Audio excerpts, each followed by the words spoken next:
Welcome, my darlings, to my humble chateau. Please make yourself very comfortable. Relax your mind and release your imagination to me. I will bring you a story to entrance and entertain. Perhaps a frightening one. Perhaps a steampunk. Perhaps a bit of mythology. Anyway, sit back, enjoy, and subscribe to me.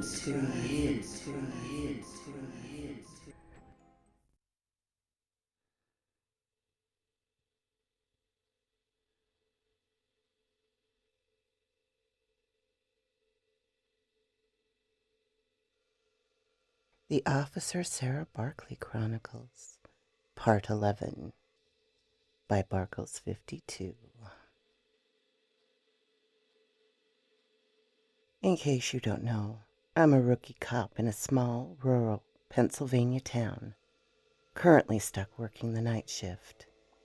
I work your normal patrol shift, drive around pulling traffic, responding to your usual domestic disputes, and whatever wonderful calls dispatch sends my way. There isn't much to do around here, so teenagers tend to get creative on how to spend their weekends. This town is filled with old farmhouses that are rumored to be haunted, so we tend to get a lot of calls for teens trespassing in abandoned houses. Every year around Halloween, these calls dramatically increase. I guess the local corn maze and pumpkin patch just aren't satisfying the need for a good scare to most of these kids. There's one place in particular that we have to keep a close eye on.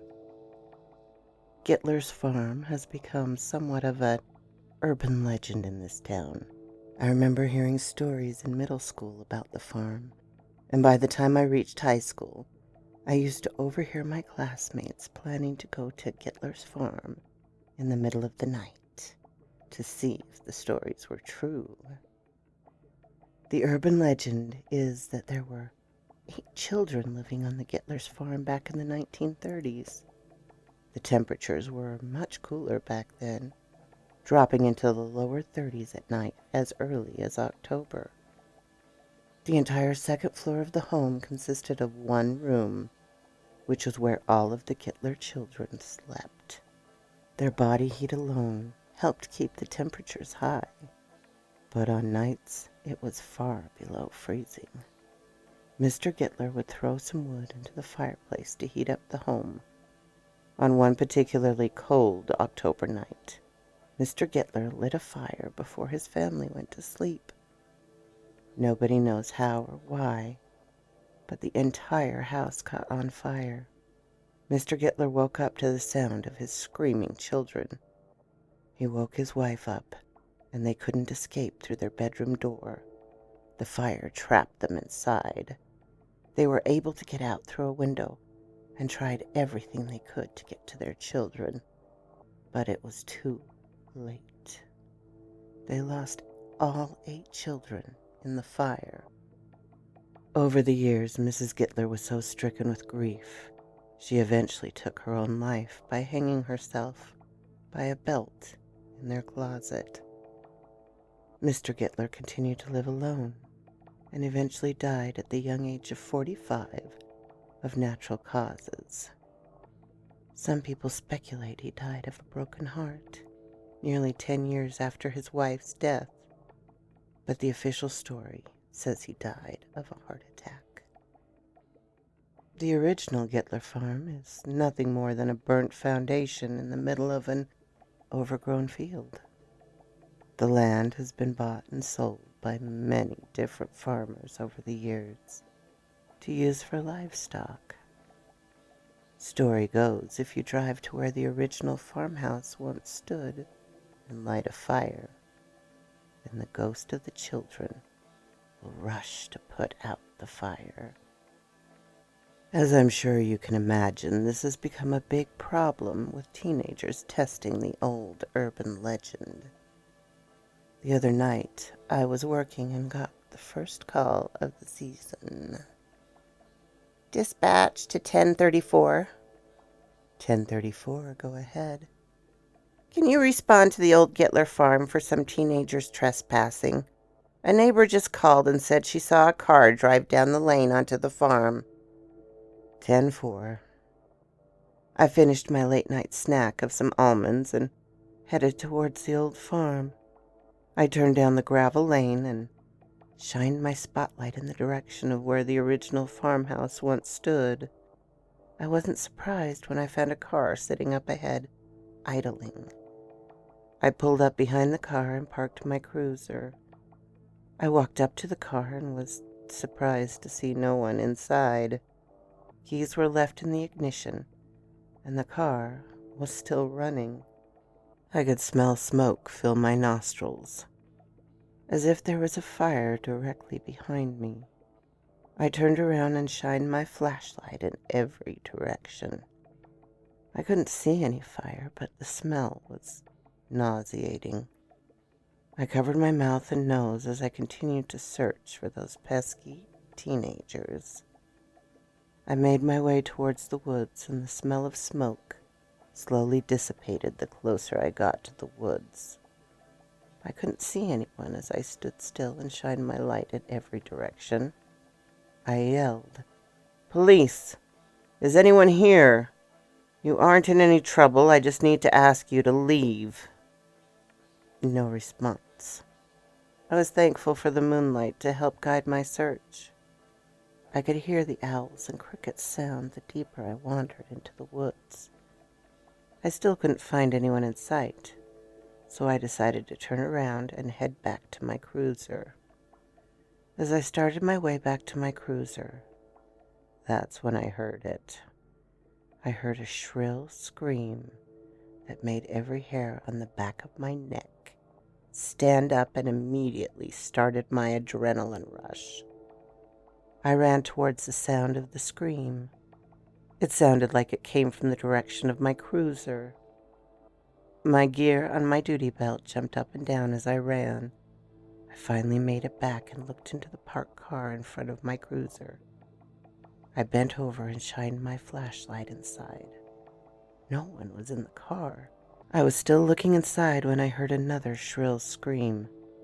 This time it sounded like it was directly behind me, and I was overwhelmed with the smell of smoke again. I turned around and found two girls laying on the ground about 50 yards away. They were in the far left corner of the burnt foundation from the original Gittler farmhouse.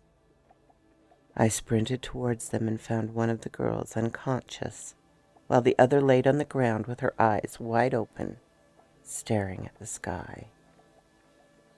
I got down on my knees and checked the vitals of the unconscious female. I felt no pulse.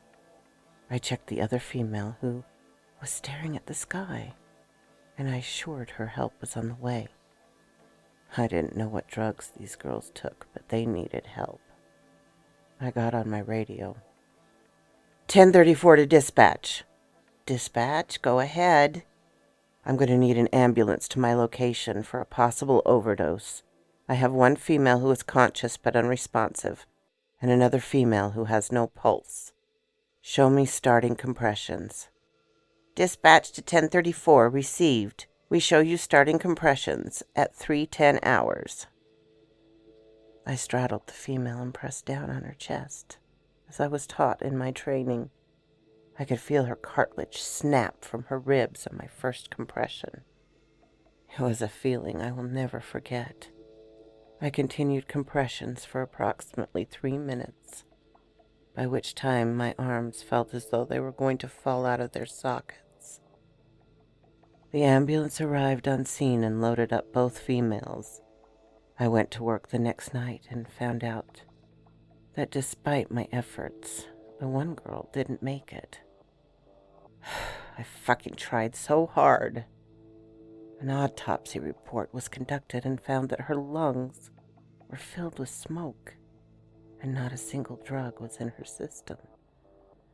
I called the medical examiner's office and spoke to one of the investigators working the night shift.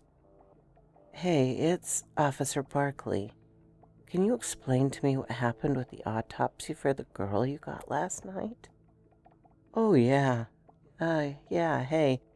I wasn't the one who handled it, but I read the report and talked to some people. That girl's lungs were so burnt and filled with smoke, it was as if you took her body right out of a fire." It didn't make any sense. There was no fire. When I first arrived on the scene, those two girls were nowhere in sight. Where were they? What the hell happened last night?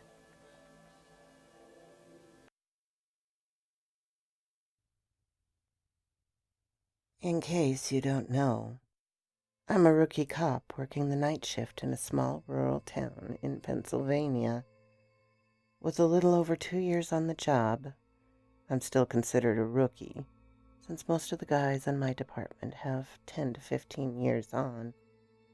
I keep getting dispatched to unexplained calls.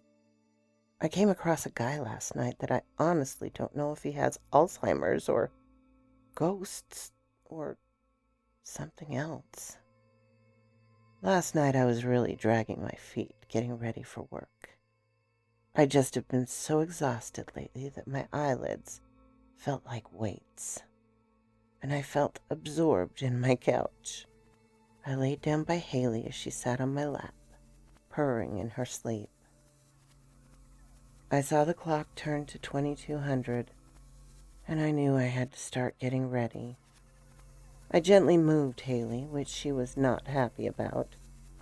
I decided to take a cold shower to help wake myself up. And as I went to turn on the shower, I stubbed my big toe against the bottom corner of my sink cabinet.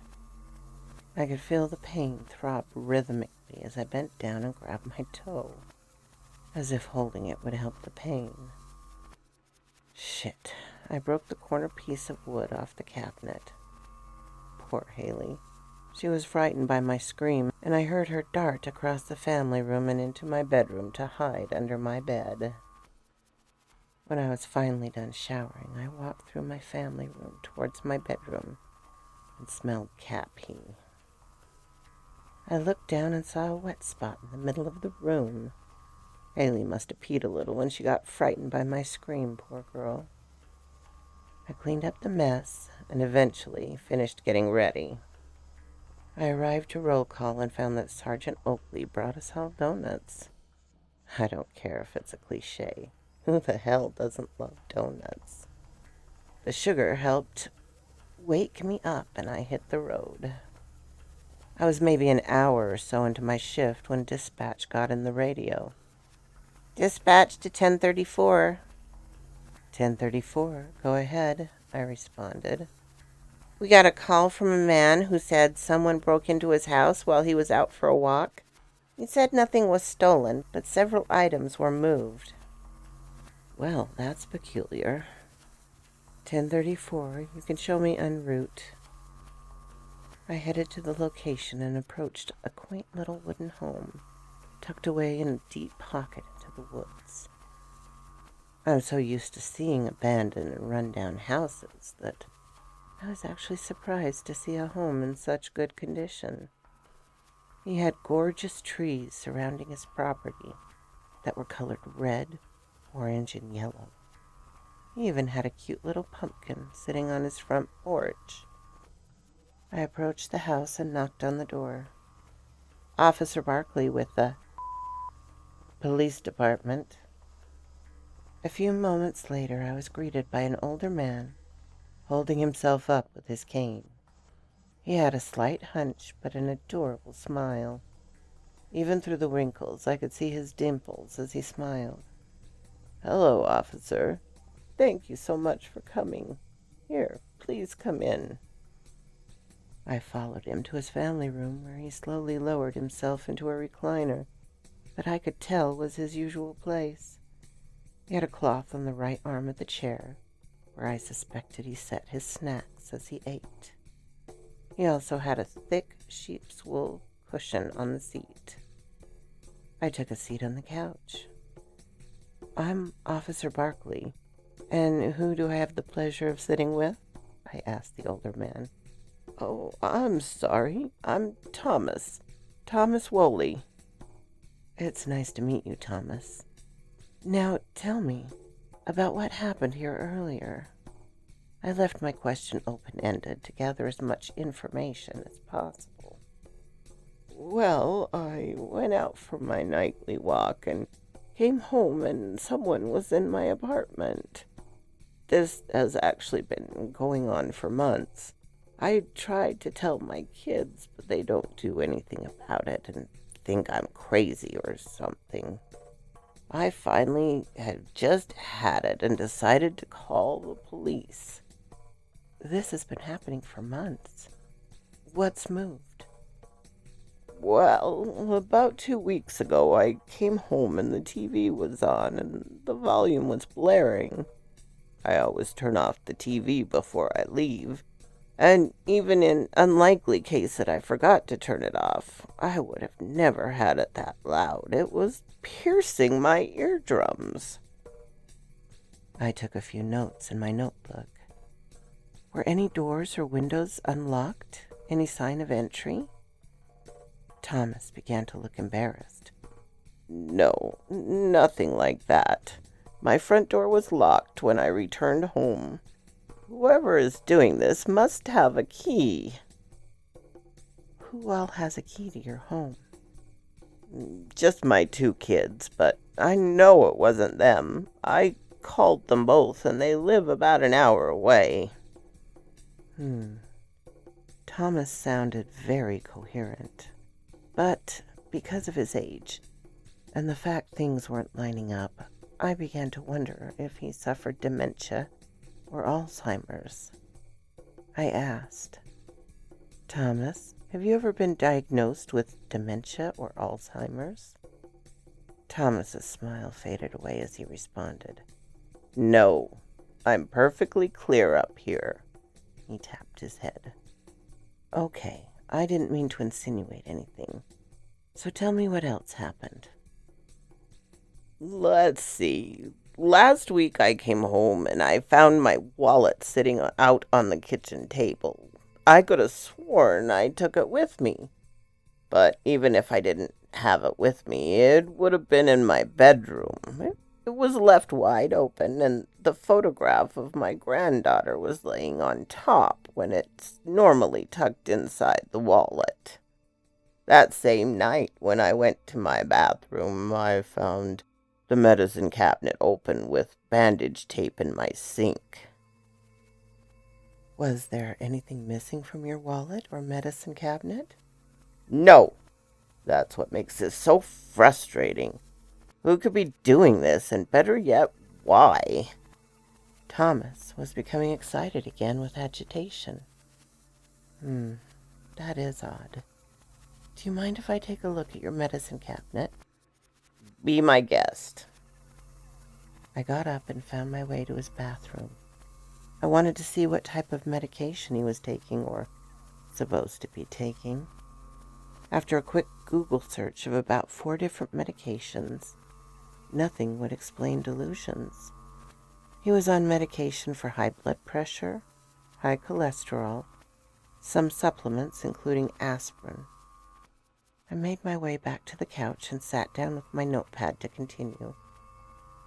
Before I could ask anything, Thomas added, "It got even weirder, though." "How so?" "I called my daughter that night to make sure she didn't stop by. As I expected, she said she'd never come to my house and thought I'd left my wallet out.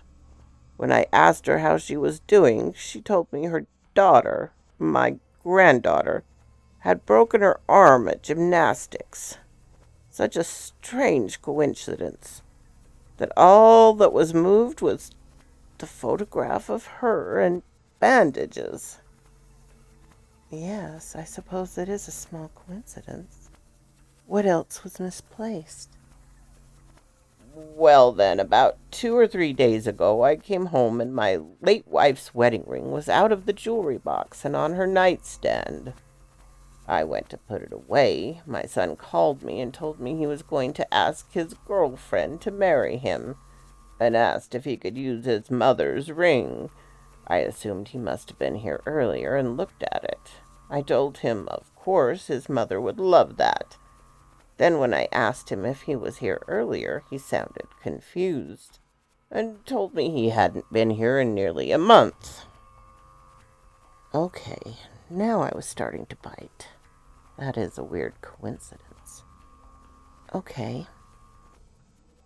So how about you tell me about what happened tonight then? Any more coincidences? I haven't noticed any coincidence yet, but I called the police because now someone is damaging my stuff. The bottom of my sink cabinet is busted in the corner. The piece of wood was just sitting on the floor next to it. I would have known if I'd done that myself. Then there was a huge wet spot in the middle of my family room. Ugh. Then sitting on my wife's nightstand was an old poem she used to keep at her vanity on the mirror when she was sick. Holy shit. This sounded like my apartment right before I left. But still, these are just coincidences, right? Can I see the poem? I thought you might ask that. Here. Thomas reached into his back pocket and pulled out a folded piece of paper and handed it to me. The paper read, "My love, I will always be with you, my one and only. I will be a part of everything you do, and when I reach my second life, I'll be sure you know you'll have a guardian angel, your wife." I got goosebumps down my arm. Wow. I didn't know what else to say. I never liked the poem. I don't know why she loved it, but she read it every day and told me it was for me to hold on to when she was gone. Thomas's eyes began to fill with tears, but I could tell he was fighting to hold back. I took a moment to gather my thoughts. Should I tell him about my eerily similar day? What if I'm just as crazy and falling victim to pure coincidence from a man who has dementia? I decided I was going to finish asking my questions, but keep my concerns to myself. Thomas, did anything else happen today? One last thing. The funeral director's business card was on the floor next to my chair. I kept that card on my desk. What is this person trying to tell me? Do you think it's a threat? What do your kids think is going on? My son thinks I'm crazy. My daughter used to think I was crazy, but now she suspects my wife's ghost. Psst. Ghosts aren't real. Someone's breaking in. I was honestly surprised that Thomas didn't think it was his wife's ghost. Almost everyone else in this town was on the haunted bandwagon from what I've seen. Thomas, I think I have everything I need. There's no sign of forced entry, so I'm not going to be able to call out the state police crime scene investigator. Have you considered installing a security camera? I'm happy to stop back out tomorrow night if you'd like. Thomas let out a disappointed sigh. Yeah, maybe I'll try a camera. It's okay. I'll prepare myself for this scenario. I figured there wouldn't be much you could do. I'm really sorry, Thomas. I promise I'll stop by tomorrow night to check in on you. Thank you, ma'am, but it isn't really necessary. I left Thomas's and kept replaying his story from what happened earlier tonight. The broken cabinet, the wet carpet, the funeral director's card. I felt incredibly anxious and was on edge. I became paranoid that there was something more sinister going on, or possibly just a warning from a loved one. I couldn't shake it. I just couldn't get rid of the heart palpitations and sweaty palms. I turned my cruiser around. I didn't know what else I could possibly do, but I was going back to Thomas's. It felt like a magnetic pull. I arrived and knocked on the door. No one responded. I thought maybe he went to sleep, but his family room light was still on. I peeked through the window and saw Thomas laying face down on the floor. I grabbed my breaching kit from my cruiser and I ran towards the house. I got on my radio. 1034 to dispatch. I have an unresponsive male. Send me an ambulance to... Redacted. I rammed the door open and rushed in. He still had a pulse. I rolled him over and tried to wake him up by giving him a sternum rub. Groaned. He was not able to become responsive, but eventually the medics arrived on scene, and I followed them to the hospital. The nurse came over and touched the back of my hand. "He was so lucky to have you there, officer. Only another 5 minutes and he wouldn't have made it. You saved this man's life tonight. He's going to pull through." I remembered the last line of the poem Thomas showed me. "I'll make sure you know you'll have a guardian angel, your wife." So quoth this raven. My darlings, I am catching up to Barkle's 52 finally. There's one more story ahead of me, and hopefully she'll put out a few more, so we will see how it goes. If you like her stories, give her a thumbs up over on Reddit, and give me a little like here on YouTube so I know that you do. If you comment, I will do my best to comment back. And if you haven't subscribed, please do so and ring the little bell so you know when to come up and see me. And if you would like to share my little stories, I would so greatly appreciate it. If you would like some merch, I've got that as well. If you have a story to share, I have a subreddit, Madam Raven's Darlings on Reddit. And other than that, I will see you next time, my darlings. Goodbye.